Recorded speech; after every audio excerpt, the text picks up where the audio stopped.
Mahkota Group adalah salah satu perusahaan swasta yang bergerak di bidang usaha kelapa sawit di Indonesia.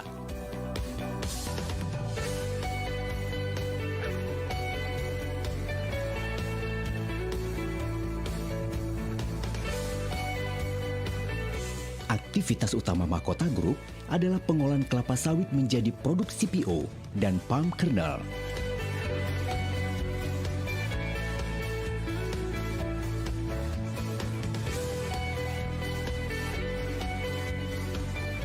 Serta menjadikan minyak sawit menjadi produk bernilai tambah seperti minyak goreng dan produk turunan lainnya.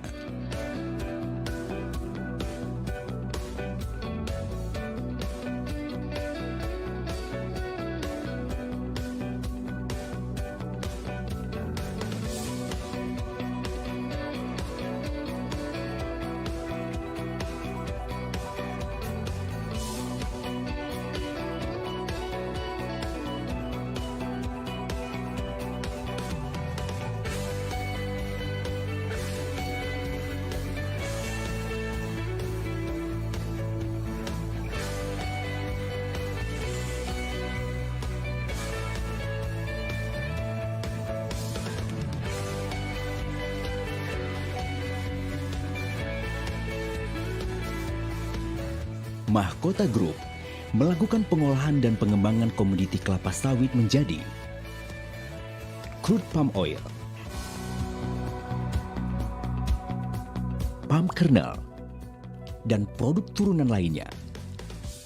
Selain itu, Mahkota Group juga sedang melakukan pengembangan bisnis pada bidang trading logistik, perkebunan, pembangkit listrik, berpusat di Medan dan Jakarta, dengan berbagai cabang yang terletak di Provinsi Sumatera Utara dan Riau. Kami berkomitmen untuk menjadi salah satu perusahaan yang terbaik di dunia dengan mengutamakan kesejahteraan stakeholder dan ramah lingkungan. Mahkota Group saat ini merupakan perusahaan yang tumbuh berkembang secara berkelanjutan yang didukung oleh SDM yang kompeten, teknologi, dan sistem informasi yang handal, serta struktur keuangan yang kuat. Saat ini, kami terus berinovasi untuk meningkatkan daya saing yang kuat dengan mengadopsi sistem dan teknologi yang terbarukan. Kami juga berkomitmen untuk terus menjunjung tinggi nilai-nilai budaya perusahaan yang telah lama terjaga dalam satu dasawarsa. Diawali dengan pembangunan pabrik pengolahan kelapa sawit pertama pada tahun 2002 di Riau dan kemudian seiring dengan perkembangan usaha yang pesat, beberapa pabrik lainnya juga turut dibangun di Provinsi Riau dan Sumatera Utara sampai dengan tahun 2009.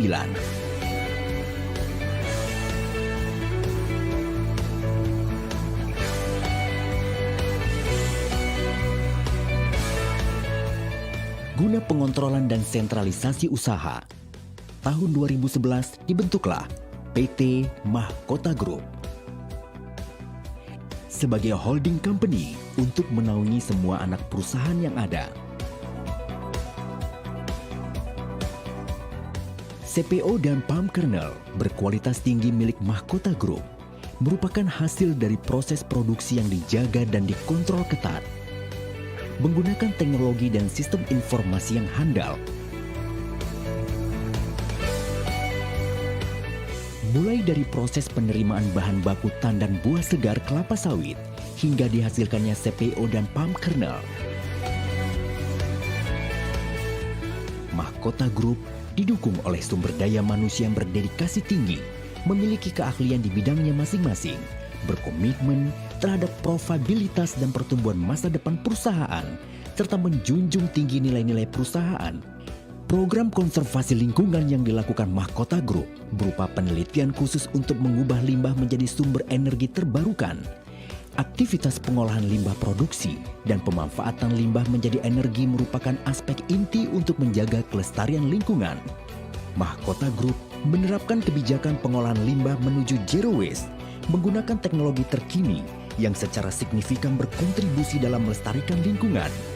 Setiap limbah yang dihasilkan diperlukan lebih lanjut untuk tujuan pengolahan sehingga tidak merusak lingkungan dan mengganggu kesehatan masyarakat. Mahkota Group bertekad untuk membangun lingkungan yang lebih baik bagi masyarakat karena mengedepankan keberlanjutan hidup baik dalam lingkungan pabrik maupun di perkebunan. Perhatian Mahkota Group terhadap kesejahteraan karyawan juga meluas ke pembangunan ekonomi dan sosial masyarakat di mana perusahaan beroperasi. Selain dalam lingkungan pabrik dan perkebunan, Mahkota Group juga berkomitmen untuk mensejahterakan masyarakat dengan menyelenggarakan berbagai kegiatan bakti sosial bagi masyarakat sekitar yang membutuhkan. Mahkota Group berkomitmen untuk menciptakan sumber daya manusia yang berkualitas, yaitu dengan menyelenggarakan dan menyediakan sarana pendidikan dengan biaya yang terjangkau oleh masyarakat luas, dimulai dari pendidikan taman kanak-kanak, sekolah dasar,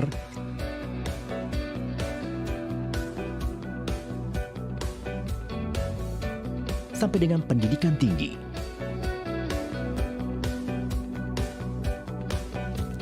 Seluruh aktivitas operasional yang dijalankan oleh Mahkota Group didasarkan pada standar internasional ISO dan ISPO demi menjaga kualitas dan kesejahteraan para stakeholder termasuk masyarakat dan lingkungan. Rekam jejak sukses Mahkota Group siap memasuki era baru dengan dukungan segenap karyawan dan masyarakat serta infrastruktur yang ditempatkan dengan baik dengan memanfaatkan potensi perusahaan untuk pertumbuhan di masa depan. Mahkota Group dengan percaya diri berkomitmen menjadi yang terbaik dan kelompok bisnis minyak kelapa sawit terkemuka di dunia.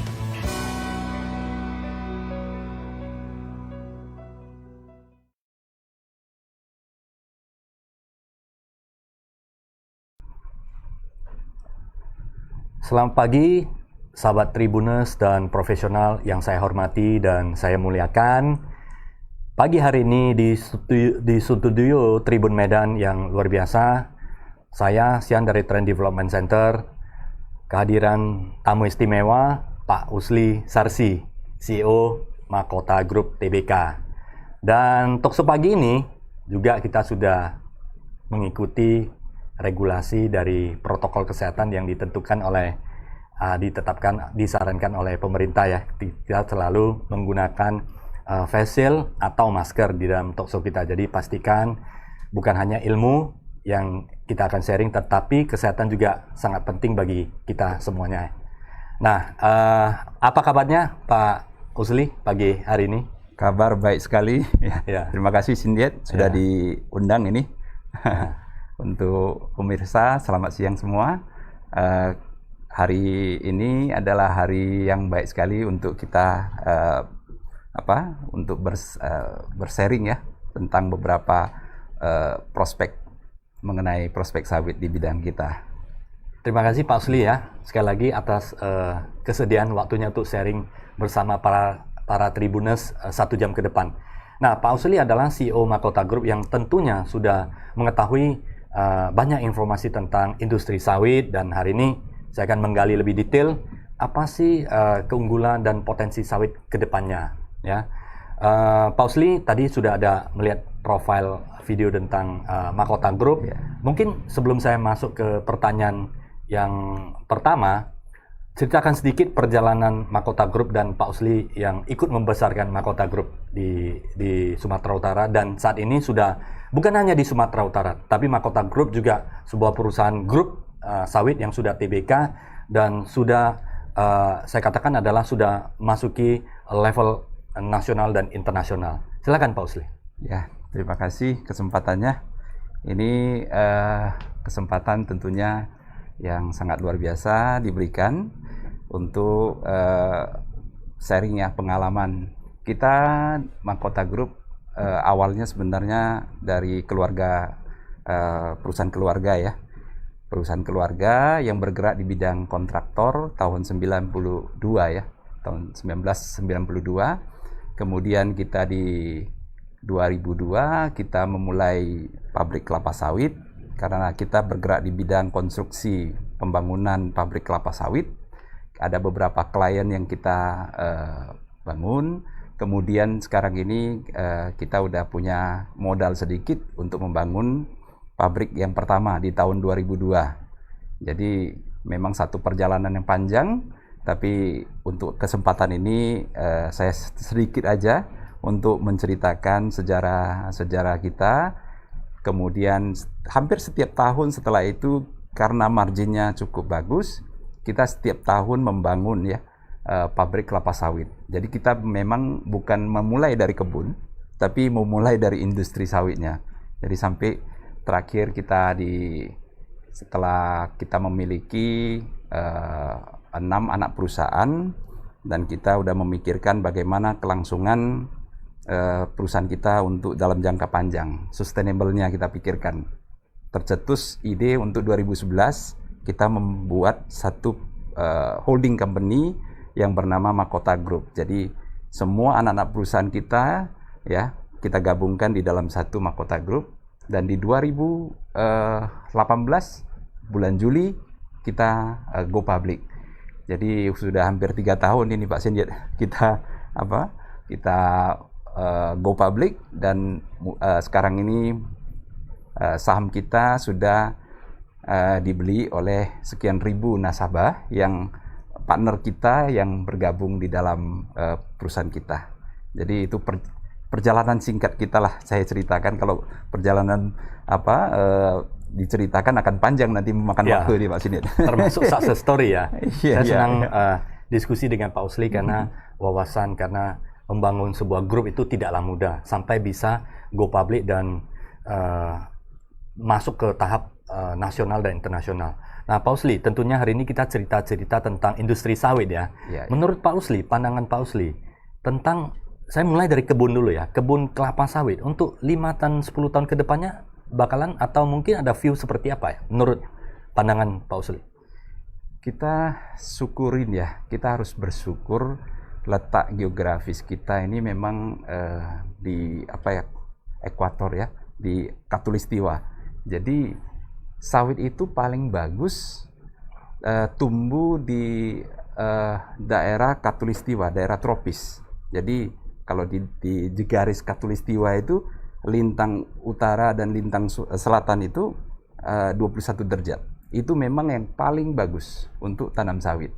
Jadi kita memang dikaruniai yang sama yang di atas adalah sawit. Ya, memang kalau kita bilang strong point kita di Indonesia itu pertanian dan perkebunan. Saya sampai beberapa kali kesempatan saya ingin sampaikan strong point kita, kekuatan kita ada di sini. Jadi kita memiliki lahan yang subur, kita memiliki 2 musim yang negara 4 musim tidak bisa tanam dengan baik. Contohnya kita bukan hanya sawit ya, tapi banyak memang kelapa, rempah-rempah, yang lainnya semua itu kita yang number one, kita paling bagus. Saya pernah ya, kita beli kelapa saya pernah kunjungi ke India, kelapanya semua mereka 4 musim, kelapanya ada, tapi kecil-kecil semua. Jadi kalau lain dengan kita di sini besar-besar, buah-buahan apa semua kita bagus-bagus. Jadi kalau di sawit ini memang spesial. Kalau itu komoditi yang lain itu hanya kita bilang satu sektor untuk pangan aja. Memang ada beberapa sektor yang bisa, tapi kalau sawit ini ada 4 sektor yang dimasukin sekaligus. Jadi untuk pangan, untuk consumer good, untuk pemakaian ya kosmetik juga di dalam itu ya, sampai ratusan produk kita bisa menghasilkan dari sawit. Kemudian transportasi, sekarang biodiesel, semua B30 pemerintah mencanangkan lagi B40 sampai B50. Kemudian satu lagi untuk energi, ini yang masif gitu. Untuk pembangkit listrik itu juga kita ampas sawit itu bisa kita gunakan jadi pembangkit listrik tenaga biomasa. Jadi ini memang spesial, kalau karunia ini kita harus gunakan dengan sebaik-baiknya. Kalau komoditi yang lain, dia nggak bisa menanam dengan massal ya, dengan luas lahan yang begitu besar. Karena apa? Sawit ini memang daya tahannya itu sangat luar biasa. Saya pernah ya kerendam, akarnya kerendam sampai 2 minggu total terendam gitu, setelah itu masih bisa hidup. Walaupun agak stres ya, tapi bisa hidup dia. Jadi salah satu tanaman yang daya tumbuhnya dan daya tahannya itu terhadap musim itu sangat luar biasa. Jadi kalau yang ditanyakan Pak Sindiat, prospeknya, saya bilang prospeknya sangat cerah sekali. Dan bukan hanya 10 tahun ya Pak ya. Wah, itu kalau dilihat dari penggunanya itu mungkin unlimited ya, tidak ada jangka waktu yang bisa, karena keunggulannya banyak sekali di kelapa sawit ini. Ya. Kecuali ada ditemukan pengganti sawit yang mungkin seperti karet kan ada ditemukan sintetis ya dari minyak alam, itu bisa menggantikan. Tapi kalau sawit ini sampai sekarang belum ada tuh yang malah ada minyak nabati seperti bunga matahari, minyak rapeseed, yang lain-lain itu ada, tapi volumenya kecil, nggak bisa tanam seperti di Indonesia sawit ini. Jadi kita punya produksi 1 hektar itu 4 ton, yang di bunga matahari itu hanya 400 kilo, 10%-nya saja. Jadi sama-sama 1 hektar, tapi produksi kita, minyak nabati kita besar sekali volumenya. Jadi itu yang menjadi strong point kita di Indonesia. Sawit ini saya lihat prospeknya akan jangka panjang sekali. Artinya kalau ada pebisnis yang ada korelasi atau hubungannya dengan industri sawit, baik itu pelaku sawit, investor dan sebagainya, bisnis ini adalah bisnis yang sangat jangka waktu yang lama, long time, dan sustainability-nya juga sangat bagus ya. Betul. Jadi artinya memang sawit ini adalah dia dapat dikatakan sebagai sumber nabati dan sumber energi dunia yang terbarukan ya. Yang terbarukan. Yes. Kalau sumber energi yang seperti fosil, batu bara, itu banyak sekarang ini mendapat kecaman karena tidak sustainable, bisa merusak lingkungan. Jadi dua isu ini di sawit ini sebenarnya nggak ada.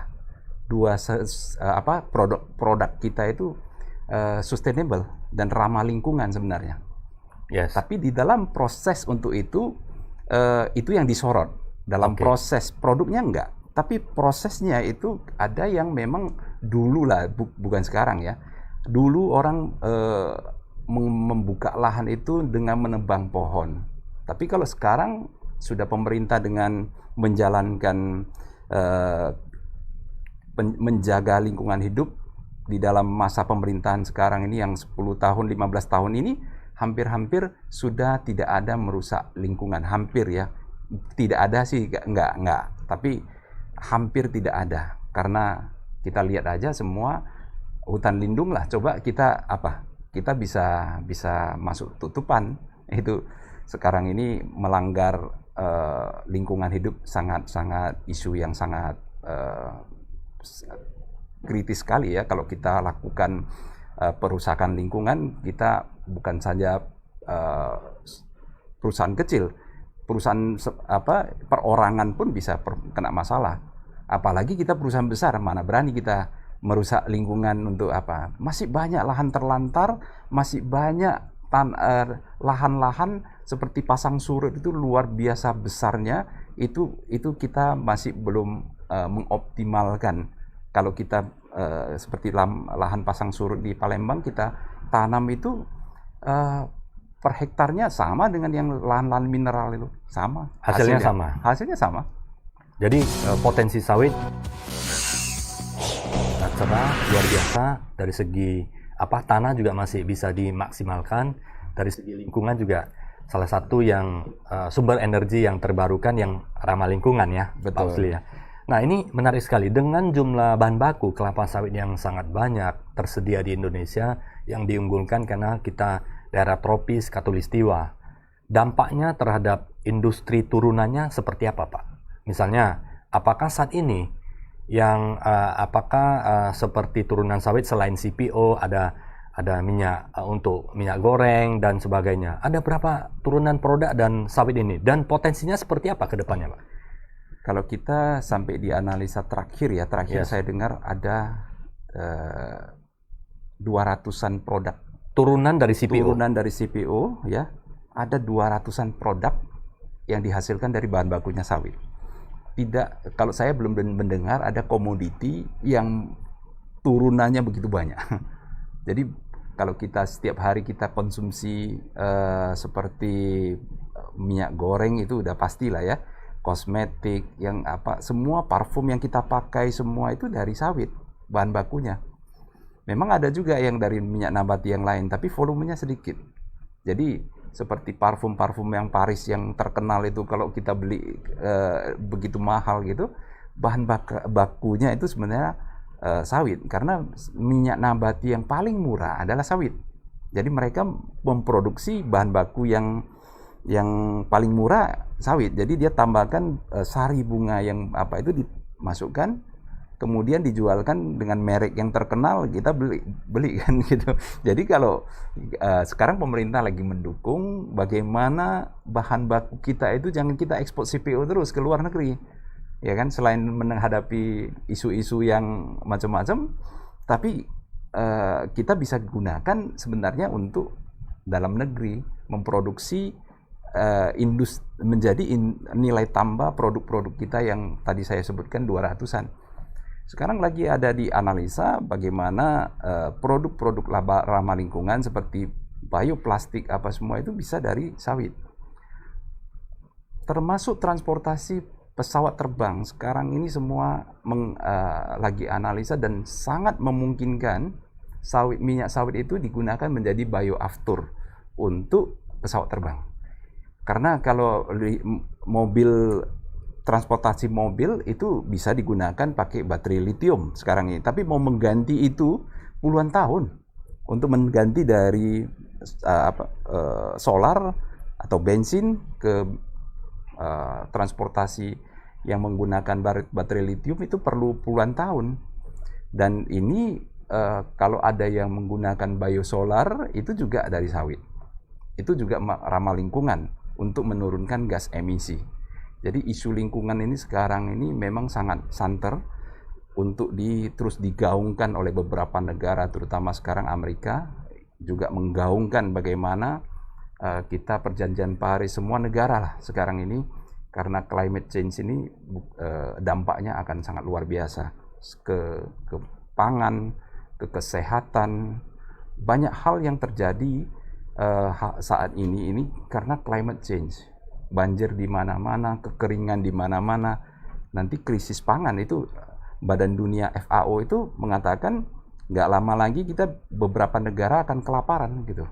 Seperti Afrika kemarin kita sampai kirim bantuan juga. Kemarin ada organisasi kita itu kirim bantuan sampai ke Afrika karena mereka sangat memerlukan makanan.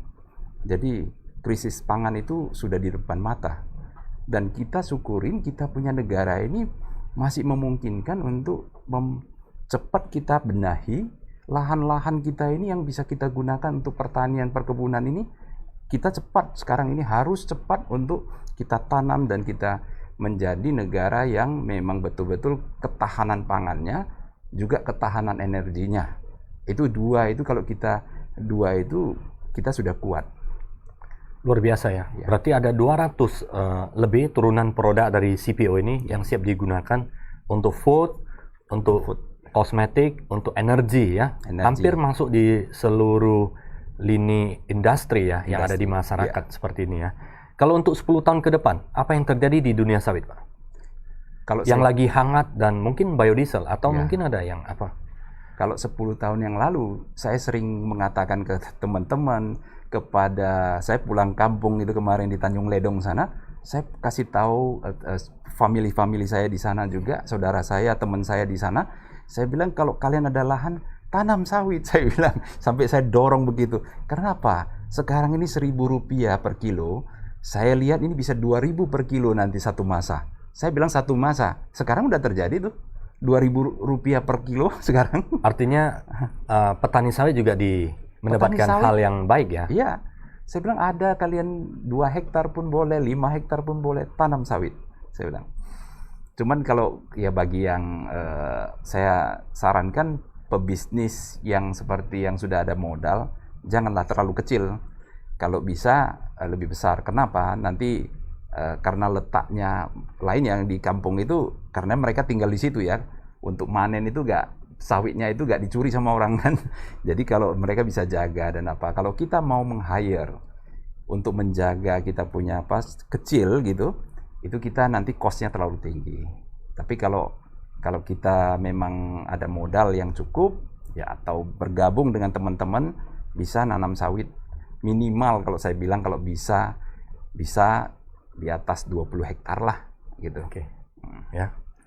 Sahabat Tribuners ya, dari saran Pak Usli untuk yang ingin nanam kebun kelapa sawit, bagusnya 20 hektar karena biaya perawatan dan kemudian untuk manajemen di kebun ini juga sesuatu yang perlu dipertimbangkan ya. Tapi kalau untuk masyarakat yang ada lahan, silakan ya. Ada 1 hektar, setengah hektar, 2 hektar, silakan tanam. Karena industri sawit ini adalah industri jangka panjang dengan 200 lebih turunan dari produk di kosmetik, di energi, di food, makanan dan sebagainya. Bahkan saya ada kabar bahwa coklat sudah lama itu bagian dari sawit, itu bagian dari apa ya? Ya. Bahan baku coklat. Benar Ya, itu. tapi kalau pengganti coklat, dia sekarang ini kalau kita beli coklat itu di Maksudnya tengahnya ada komposisinya. dia tengah-tengahnya kan ada putih-putih itu. Ya. Nah, itu adalah cocoa butter substitutes. Jadi dia adalah satu butter gitu yang untuk pengganti coklat. Jadi itu di tengah-tengahnya kalau warna putih kita lihat itu bahannya dari sawit. Dan itu boleh dikonsumsi ya? Bisa, itu kalau kita makan itu yang putih-putih itu ya, itu sawit juga gitu. Oke. Minyak sawit. Jadi bisa sangat-sangat prospek ya ke depan. Sampai saya bilang jangan heran nanti suatu masa nggak lama lagi Rp3.000 per kilo sekarang saya bilang kan. 3.000. Semoga ya. Ya. Jadi petani sawit ini kemarin saya agak sedih karena disarankan oleh beberapa pejabat katanya kalau bisa sawit itu diganti jadi Tanaman lain. Aduh, saya bilang berapa tahun kita nanam, 4 tahun baru menghasilkan, sekarang katanya mau diganti. Itu kan sangat sayang sekali. Itu satu pohon sawit itu berharga sekali. Satu pohon saja berharga sekali. Jangankan berharga sekali. Untuk jangka waktu yang sangat panjang ya. Panjang. Dan itu profitable. Iya. Okay. Kalau tanaman lain kita perlu perawatan yang ekstra. Kalau sawit ini kalau selagi dikasih pupuk sedikit, dikasih jangan kerendam air gitu aja. Yang penting dapat matahari, dia udah tumbuh subur Dan akan berbuah. Ya. Secara kontinus ya. Dan saya ingatkan kepada pekebun sawit yang ada kebun sawit atau apa, itu kalian harus pakai kombinasi pupuk kompos. Jangan terus pupuk kimia terus. Karena kalau pupuk kimia terus, itu lahannya itu nanti satu masa tidak lagi hasilnya memang instan, tapi lahannya rusak. Keras dia, agak keras. Kalau composting kita taruh, dia gembur. Dia lebih gembur. Jadi bakteri bisa hidup. Akar-akarnya lebih bisa bergerak bebas untuk mendapatkan makanan yang kita kasihkan. Jadi kombinasi aja lah.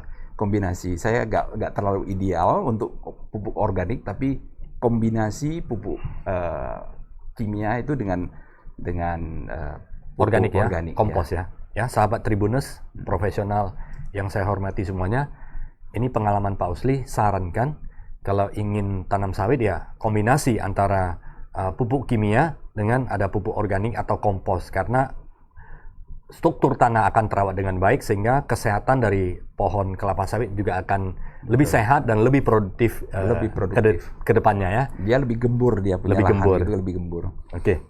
Pak Usli, untuk regulasi pemerintah, apakah mendukung industri kelapa sawit di Indonesia? Ya, kalau kita lihat 10 tahun ini ya, kita sangat sungguh senang ya, pemerintah banyak melakukan hal-hal terobosan-terobosan ya. Tapi sebelum-sebelumnya bukan nggak berusaha, tapi usaha regulasinya tidak terlalu mendukung industri sawit. Makanya kita agak lambat. Tapi kalau kita bisa bergerak cepat sekarang karena pemerintah mendukung baik dari infrastrukturnya, kemudian kebijakan-kebijakannya seperti B20, B30 sekarang, dan bahkan mau diterapkan B40, sangat bagus sekali untuk menjaga harga sawit itu tetap stabil. Kita lihat dulu, kalau saya masih ingat 10 tahun yang lalu, kalau sawit kita lagi produksi banyak, harga jatuh. Itu petani-petani saya kira bisa merasakan itu. Yeah. Karena kita tidak mempersiapkan pairing pairing partnernya itu adalah balancingnya nggak disiapkan. Seperti demand antara luar negeri dengan dalam negeri itu harus balance. Kalau di luar itu dia permintaannya agak banyak, kita di sini harus ada menyerap domestik. Kemudian juga tadi fungsinya sektornya, kalau di sana di luar negeri ada komplain soal karena perlindungan petani di sana mengatakan black campaigns tentang sawit, kita di sini bisa menggunakan dalam konsumsi dalam negeri dengan biodiesel gitu. Itu kita bisa balancekan sehingga sawit kita ini, kita lihat aja sekarang ini sawit kita nggak turun-turun itu harganya, karena ada dilakukan regulasi yang diterapkan oleh pemerintah untuk bagaimana ekspor CPO itu dikenakan rate-nya agak tinggi karena dia bahan bakunya nggak boleh keluar, harus di dalam negeri, dipaksakan untuk dalam negeri, sehingga rate yang tinggi itu disubsidi silang kepada minyak bumi yang lagi rendah, solar, ya kan, disubsidi. Tapi kalau sekarang ini minyak bumi, minyak dunia naik lagi. Jadi rate yang diterapkan untuk mensubsidi tidak terlalu banyak. Jadi ibaratnya seperti partnernya, pairing partnernya, balancingnya. Jadi kayak timbangan itu, timbang kiri dan kanan itu imbang. Jadi kita bergeraknya stabil. Jadi petani-petani itu diuntungkan dengan stabilnya harga, dengan harga sekarang 2.000 bahkan 2.100, 2.200, itu dia bisa memberikan pupuk dengan normal, panen dengan baik, dan semua, ada profit lagi ya? Karena ada profit. Jadi sawit ini akan jauh ke depan akan bagus. Karena ada dukungan pemerintah. Karena sudah ada salah satu proyek adalah B30 nanti ke sampai B40, bila ke B50. Ya. Dan bahkan itu, katanya B100 ya, mau B100. Ya. Mungkin ini terjadi? Bisa, sangat B100 mungkin. 100% dari sawit? Mungkin. Karena dikatakan kemarin yang tahun kemarin ya 2020, ekspor kita yang sawit ini sama dengan import gas yang kita lakukan di tahun 2009 katanya. Jadi begitu besar angkanya yang bisa dihemat karena sawit ini. Kita pakai biodiesel, kita punya import gas yang dari luar itu bisa sama sekali nol. Jadi belum lagi minyak, kalau kita produksinya itu bisa lipat gandakan luas lahan, bisa lipat gandakan hasil produksi kita, itu akan luar biasa. Seperti Malaysia yang kita lihat letak geografisnya itu jauh dari lintang utara di atas kita. Mereka, kalau saya ke Malaysia itu saya lihat sawitnya nggak begitu bagus dibandingkan di sini, karena mereka udah agak jauh dari garis khatulistiwa. Tapi gitu pun mereka, pemerintah karena mendukung 10-20 tahun yang lalu mereka mendukung industri sawit, mereka banyak yang sejahtera. Petani-petani sawit itu, pengusaha kecil dan menengah itu terangkat kesejahteraannya luar biasa, terangkat. Saya pernah ke Malaysia itu rata-rata mereka dapat kesejahteraannya dari sawit. Luar biasa ya. Mudah-mudahan Indonesia akan bisa mengikuti dan jauh lebih baik daripada negara tetangga kita di Malaysia. Betul. Dukungan dari pemerintah termasuk meningkatkan penggunaan untuk biofuel supaya semakin lama semakin meningkat adalah industri masa depan. Saat ini Pak Usli, rasio antara eksportir dengan consumption domestik itu perbandingannya berapa ya? Kalau sekarang sudah naik. Sudah naik. Kalau kemarin cuma 30% aja lah. 30% kalau kita ekspor kita 45 juta ton, ya konsumsi di dalam negeri 15 juta ton. Sekarang ini udah bergerak naik.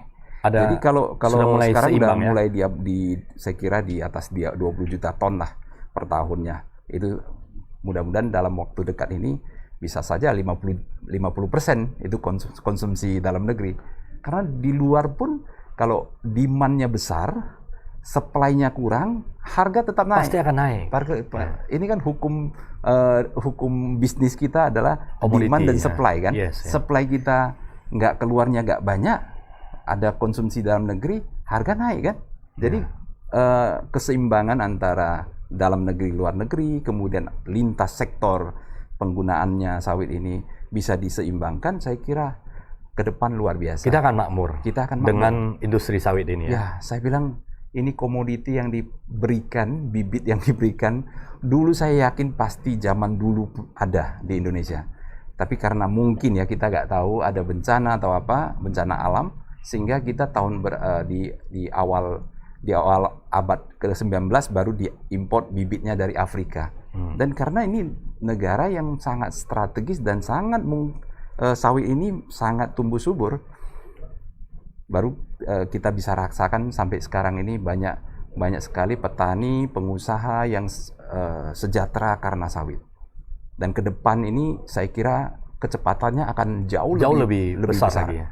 Luar biasa. Industri sawit menolong banyak masyarakat. Betul. Ya mudah-mudahan ya, saya doakan juga sahabat Tribuners ya. Kita harapkan juga ya sahabat Tribuners yang sudah ada industri atau mungkin ada yang ingin kebun sawit, ya ini adalah industri masa depan. Ya. Dan kemudian visi pemerintah untuk biodiesel ini semakin baik. Artinya ya konsumsi dalam negeri semakin meningkat, tidak tergantung kepada impor dari negara luar seperti Eropa, sehingga harga akan lebih stabil dan sahabat Tribuners yang masuk di industri sawit akan berkembang bersama sawit ke depannya. Nah, Pak Osli, ini ada isu dari Eropa, nampak dari deforestasi, Pak. Kan sering, ini ada isu seperti kita babat hutan dan sebagainya, sehingga isu-isu ini yang digunakan oleh negara luar untuk membuat produk sawit ini dibatasi. Betul. Dibatasi. Bagaimana tanggapan Pak Osli terhadap isu ini dan lingkungan hidup? Ya, seperti yang di awal saya sampaikan, bahwasanya sawit ini memang dibandingkan dengan minyak nabati yang lain, yang tanamannya itu, daya saing kita itu sangat tinggi sekali, sampai hasil per hektarnya bisa 10 kali lipat dibandingkan dengan rapeseed dan bunga matahari. Sedangkan mereka nggak bisa nanam sawit di sana 4 musim kan. Jadi otomatis mereka di parlemen yang di Eropa sana itu juga melindungi petani-petani sana.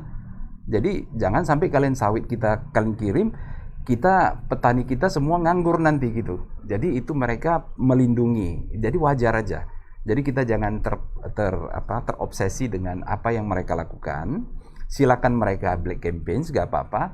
Tapi kita tetap melaksanakan apa yang bagian kita. Jadi berita baik baru minggu yang lalu, karena saya udah beberapa kali kesempatan, kalau namanya barang kita bagus, jangan takut dibilang orang barang kita ini nggak bagus. Karena minyak nabati ini kaya dengan vitamin, beta karotin, sawit kita luar biasa. Zat yang ada dikandung di dalam itu sangat sehat sekali. Jadi kalau kita ngerti bahwasanya barang kita bagus, satu masa juga mereka juga akan bilang hal yang sama.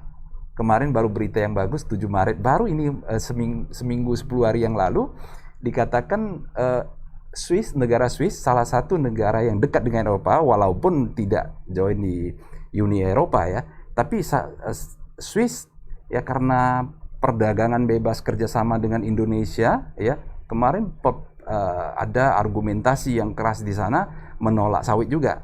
Tapi Swiss sekarang ini mengizinkan sawit kita ke Swiss. Sudah boleh diekspor ke sana. Ekspor ke sana.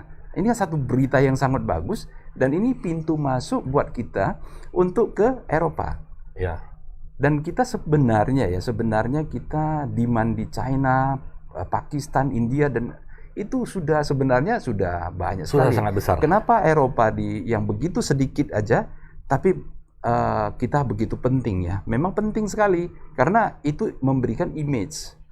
Kalau mereka bilang ini produknya nggak bagus, ini referensi bagi negara-negara lain, gitu. Termasuk Amerika sendiri mau mendengar Eropa, bahwasanya referensi mereka benar gitu. Tapi dengan ini terbantahkan semua. Swiss ini yang negara yang memang sangat-sangat hati-hati sekali dalam kebijakannya. Mereka menerima itu sawit sekarang. Dan ini adalah kabar baik ya. Kabar baik. Dan ini semua nanti akan berpengaruh kepada yang lain-lain. Kenapa Swiss yang begitu ketat tentang lingkungan hidup, mereka bisa mengizinkan. Oke. Nah, jadi itu semua dampaknya akan besar sekali. Jadi ini perlu waktu memang. Tapi saya sampaikan di sini mengajak semua bahwasanya industri sawit kita ini cerah sekali ke depan. Saya berbagai kesempatan saya sampaikan cerah, dan kita harus cepat. Semua saya ajak ya. Kalau yang mau lebih instan lagi gampang. Yang lebih instan lagi kita lebih instan lagi ya ikut di dalam kapal kita gitu kan. Ya. Kapal besar kita dengan join di dalam, kita kan perusahaan terbuka, saham kita tawarkan ke publik. Kita ajak untuk gabung. Siapa yang mau jadi investor silakan. Gabung dengan kita. Jadi kita bisa cepat.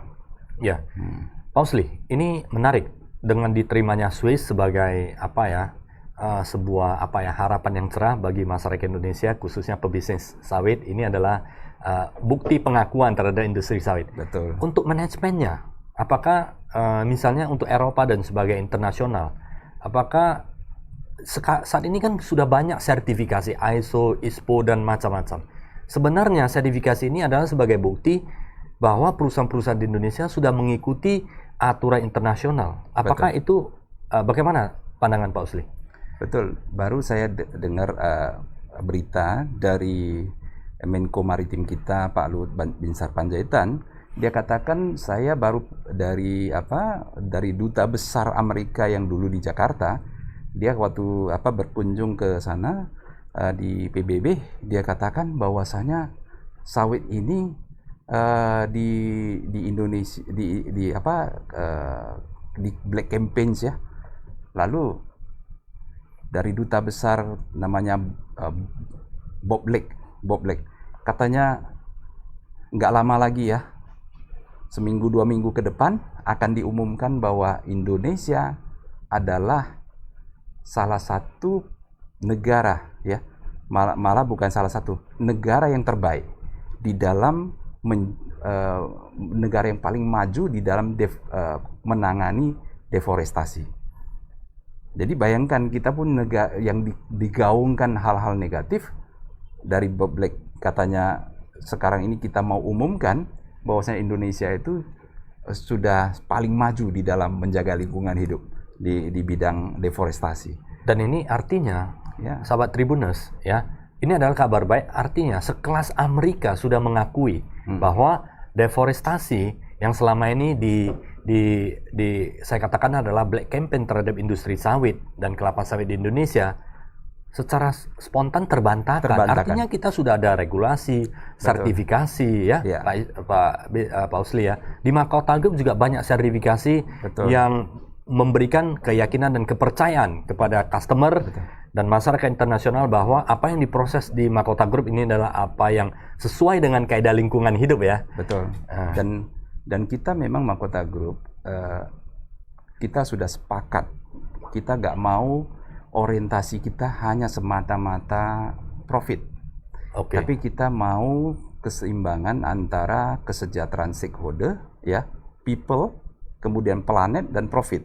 Yes. Kita ada 3P, people, kita mau mensejahterakan dengan sawit, kita bisa mensejahterakan banyak pihak, banyak petani-petani, kesejahteraannya ditingkatkan. Tapi di dalam satu hal lagi, planet juga harus kita, lingkungan hidup harus kita jaga. Kita punya konsep kalau kita harus jangan kita merusak lingkungan untuk menanam sawit. Harus kita malah meningkatkan ekosistem di dalam daerah tersebut kalau kita mau investasi sawit. Jadi satu lagi adalah tentunya sustainable itu tentunya mengharapkan profit. Profit itulah yang membuat sustainable. Kita profit, dengan hasil profit kita juga memberikan, sekarang ini kita kan bergerak ke industri hilir. Kemarin baru industri hilir kita berjalan, refinery kita dengan investasi 25 juta US ya, untuk investasinya saja, belum capital capitalnya itu sudah 25 juta US. Jadi kita mengharapkan industri-industri hilir kita ini bisa meningkatkan nilai tambah dari sawit kita. Jadi bukan semata-mata hasil bahan baku kita ekspor, jangan. Dan pemerintah regulasinya mendukung dengan mengenakan pajak ekspor yang tinggi kepada bahan baku. Jadi refinery kita yang baru kita baru selesai yang akhir tahun kemarin, sekarang ini kita mendapatkan limpahan begitu banyak sawit CPO. Karena apa? Karena pajak ekspor yang dikirim keluar itu tinggi sekali. Jadi dan ini adalah momentum yang baik, ini ya? Momentum yang baik sekali. Untuk pengolahan di dalam negeri Di dalam dan negeri. bisa dijual untuk masyarakat Indonesia dan juga bisa diekspor ke luar negeri, ya. Betul. Nah, sahabat Tribuners, dari Pak Usli luar biasa ya, potensi sawit ke depannya. Bahkan saya pikir ini adalah seumur hidup, ya. Tidak pernah ada limit waktu untuk industri ini, dan sudah ada 200-an turunannya, dan Eropa itu yang sangat ketat sudah terima, dan bahkan dari Amerika sudah approve untuk bahwa kita sudah manajemen deforestasi ini dengan baik. Artinya keberterimaan masyarakat internasional terhadap sawit ini luar biasa, ya. Sahabat Tribuners yang ingin masuk di dunia sawit itu ada dua cara. Satu, bangun sendiri. Kalau yang satu lagi adalah ikut bersama Mahkota Group, ya. Ikut bersama Mahkota Group untuk bisa maju bersama di industri sawit. Caranya mudah, ya. Caranya mudah karena Mahkota Group sudah perusahaan TBK, artinya sahamnya bisa kita, kalau kita ingin memiliki sawit cukup beli aja sahamnya, ya. Langsung sama SDM-nya, direkturnya juga kita ikut menjadi bagian dari kita semua, ya. So sangat gampang. Industri ini industri masa depan, dan jikalau sahabat Tribuners ingin ada usaha sawit, boleh. Yang paling instan adalah kita bisa investasi di grupnya Mahkota Group TBK dengan orientasi people, ya, lingkungan yang bagus, dan planet juga menjaga lingkungan hidup. Artinya perusahaan ini konsen, ya. Bayangkan Bapak Ibu, beli suatu perusahaan yang tidak memperhatikan lingkungan, itu pasti akan masalah, regulasi pemerintah dan sebagainya. Saat ini dengan memperhatikan lingkungan hidup dan kemudian memperhatikan aspek humanis manusia, saya percaya ini akan menjadi long life industry. Mahkota Group akan menjadi industri masa depan, perusahaan kebanggaan kita bersama, perusahaan kebanggaan Indonesia. Jadi jangan segan-segan, yakin dan percaya untuk bagian dari Mahkota Group TBK. Nah ini Pak Usli sangat menarik. Bagaimana ya cara membangun industri kelapa sawit yang saya katakan yang bisa berkembang? Aspek mungkin ada sharing sedikit tentang financial, manajemennya seperti apa. Kemudian dari segi humannya, manusianya seperti apa, sehingga kita bisa saya katakan berkompetisi secara sehat dan memenangkan persaingan, dan kita bisa mengangkat derajat perusahaan itu di mata internasional. Ya, ini memang kita yang paling penting tadi saya bilang, kita harus betul-betul regulasi untuk lingkungan hidup itu gak boleh kendor. Harus kita sertifikasi semua perusahaan-perusahaan kita yang di Indonesia, sehingga kita di mata dunia itu kita dipandang memang negara yang memang menjaga lingkungan hidup. Karena Indonesia ini paru-paru dunia. Jadi semua orang ini paru-parunya jangan dirusak, kira-kira gitulah. Jangan paru-parunya dirusak. Kita juga harus punya kewajiban terpanggil untuk menjaga. Jangan kita babat hutan yang sudah besar-besar kita babat untuk tanam sawit. Jangan, banyak lagi lahan-lahan yang bisa kita gunakan. Itu penting sekali untuk sahabat-sahabat yang memang mau investasikan bergerak di bidang sawit ini. Ya. Tapi itu satu poin yang penting. Terus apalagi kalau kita mau nanam sendiri, ya kan sekarang ini kuadrannya ada yang sebelah kanan itu ada dua, yaitu selain pekerja dengan profesi, ya. Jadi kalau kita nggak kerja, kita nggak dapat income, itu sebelah kiri. Kalau sebelah kanan kuadrannya adalah bisnis dan investor. Jadi kalau kuadran kanan bisnis, kalau kita investor itu paling gampang, kita beli saham, sudah, kita ikut. Tapi kalau kita mau di bisnis, ya itu banyak poin. Memang pebisnis itu seperti kita ini yang dari udah 20-30 tahun itu bergerak di bisnis, kita tahu asam garamnya, itu gak gampang memang. Poinnya banyak sekali. Kita harus punya skill, kita harus tahu, pelajarin semua, kita harus ngerti manajemen, kita harus persiapkan capital modal yang cukup besar. 1 hektar kita sekarang ini ya 100 juta per hektar. Yang murah pun yang di pinggiran yang masuk ke dalam itu pun 50 juta. Itu udah masuk, infrastrukturnya udah jelek sekali. Tapi kalau yang di infrastruktur yang bagus 100 juta per hektar. Kalau kita minimal tadi saya bilang 20 juta, berarti kan harus kita siapkan 2 miliar untuk investasi. Dana yang cukup besar. Dan satu lagi perlu waktu. 4 tahun kita harus nungguin dia berbuah kan. 4 tahun kita harus nunggu dengan kesabaran yang tinggi kan. Jadi memang bisa, tapi perlu waktu yang panjang. Kemudian sudah hasil, udah senang-senang mau panen, memang kadang-kadang terkendalanya di satu. Kita kesulitan SDM. Oke. Mereka nggak kerja, apalagi kita hanya berkunjung, bukan tinggal di situ, tapi kita berkunjung ke daerah yang mungkin 100 km dari kota Medan contohnya.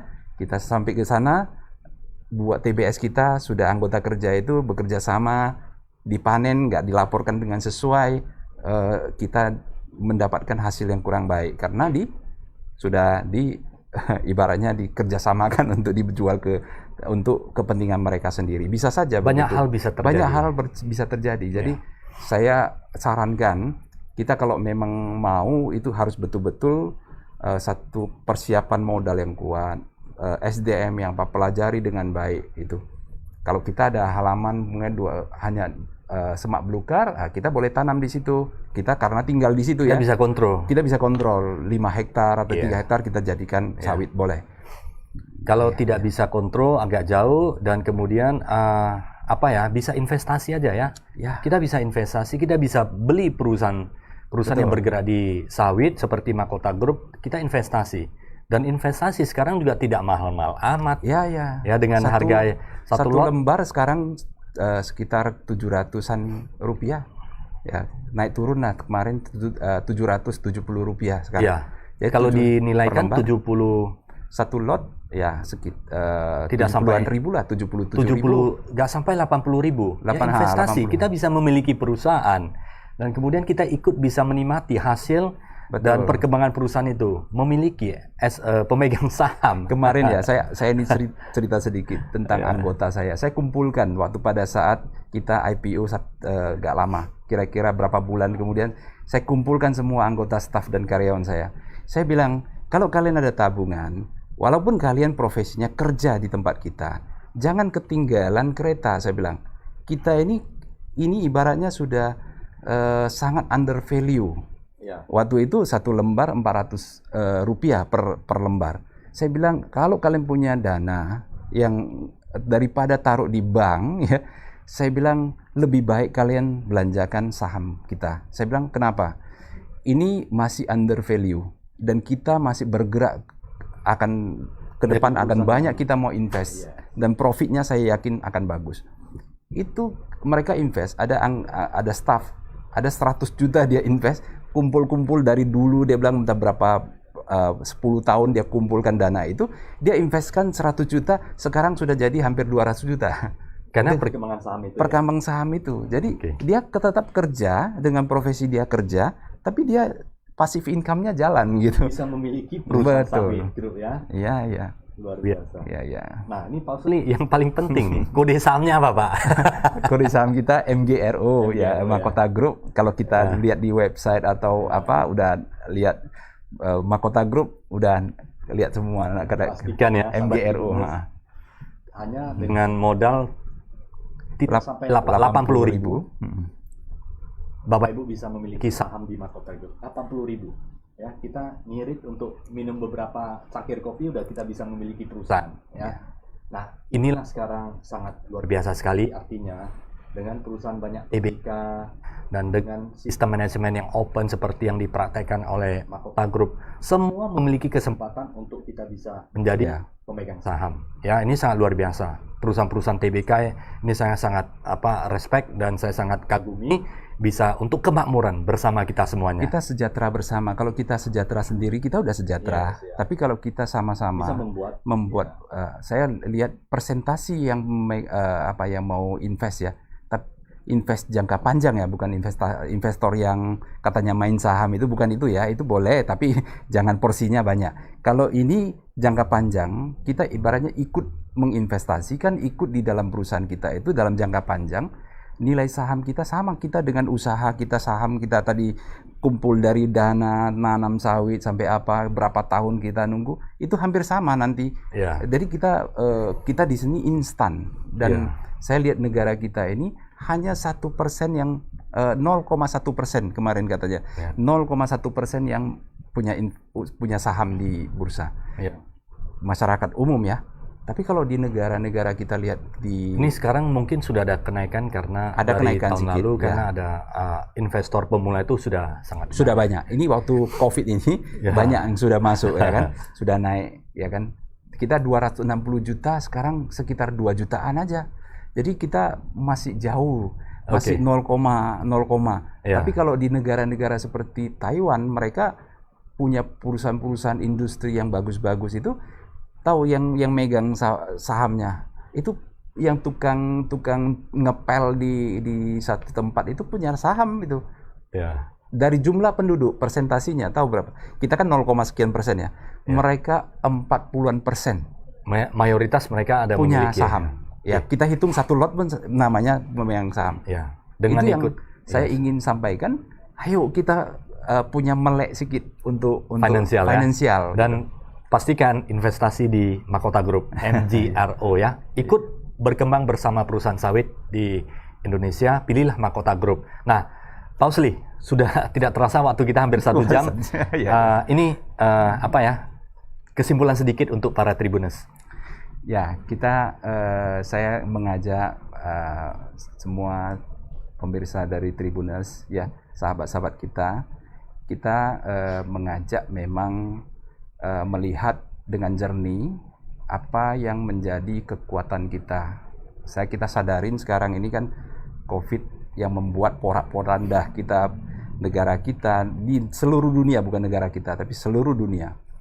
Ini kita harus melihat sebagai jangan harus sisi negatifnya saja, tapi positifnya adalah ini menjadi kesempatan kita untuk melihat apa strong point kita di Indonesia. Kalau strong point kitanya adalah, kalau saya sering bilang, bukan sumber daya alam, kata orang kan, sumber daya alam itu bukan sumber daya alam tambang segala macam, tapi sumber daya alam kita yang paling kita bisa andalkan, yang sustainable, itu adalah lahan yang subur. Dengan karunia yang di atas, kita memiliki lahan yang subur, 2 musim, itulah kekuatan kita. Yes. Jadi saya mengajak bagaimana cara pandang kita dengan jernih, sehingga kita punya kekuatan, kawinkan antara sumber daya alam kita dengan industri-industri untuk memberikan nilai tambah. Dan saya mengajak untuk sama-sama kita maju, sama-sama kita sejahtera. Bukan hanya Mahkota Group MGRO, seolah saya di sini untuk promosi, mengajak beli saham kita. Saya cuma memberitahukan, silakan kalian pilih juga saham-saham industri sawit yang lain, silakan. Tapi kelebihan kita, saya ingin ceritakan, kelebihan kita adalah kita adalah perusahaan yang memang lahir dari satu value, corporate value yang juga kita terapkan sampai sekarang, yaitu adalah corporate value yang benar-benar tadi, yang 3P tadi. Ada perusahaan juga, saya mungkin mereka ada juga, pilihlah perusahaan-perusahaan yang memang menjaga lingkungan hidup dan memperhatikan kesejahteraan, dan kita transparansi. Apapun kita transparansi. Tahun kemarin karena akibat curah hujan yang terlalu besar mengakibatkan bahan baku yang kurang sehingga kinerja agak turun. Kalau kita lihat agak turun, jangan khawatir karena itu sementara. Kalau kita ke depan, itu yang paling penting kita lihat, ini prospeknya sangat cerah sekali, dan regulasi yang kita lihat itu sudah mendukung, dan luar tadi saya sudah jelaskan sama tadi kita ngobrolan kita, ini sangat mendukung. Jadi ayo kita sama-sama bergabung untuk bisa sama-sama maju dan sejahtera. Itu saja mungkin Pak Sidet. Terima kasih ya Pak Usli atas waktu dan kesediaannya untuk bisa sharing di Tribun Medan yang kita banggakan di Sumatera Utara ini. Sekali lagi terima kasih Pak Usli waktunya ya. Terima kasih. Untuk para Tribuners, ya pilihlah perusahaan-perusahaan yang berkualiti, yang memiliki aspek pertimbangan terhadap lingkungan, manusia, dan kontinuitas perkembangan perusahaan itu sendiri ya. Pilihlah perusahaan-perusahaan yang tepat untuk Anda semuanya, dan Mudah-mudahan ya pembicaraan saya bersama Pak Usli yang luar biasa, karena waktu Pak Usli sangat ketat sekali. Hari ini ada kesempatan diberikan, manfaatkan informasi ini sebesar-besarnya dan kemudian pergunakannya untuk hal-hal yang berguna, dan jikalau berguna silakan sharing kepada teman-teman, kerabat dan sebagainya. Semoga pembicaraan kali ini bermanfaat untuk Bapak Ibu semuanya. Sampai jumpa di Bedah Bisnis, tentunya hanya ada di Tribun Medan untuk episode yang berikutnya yang selalu menarik untuk Anda. Terima kasih, sampai jumpa kembali. Sampai jumpa kembali.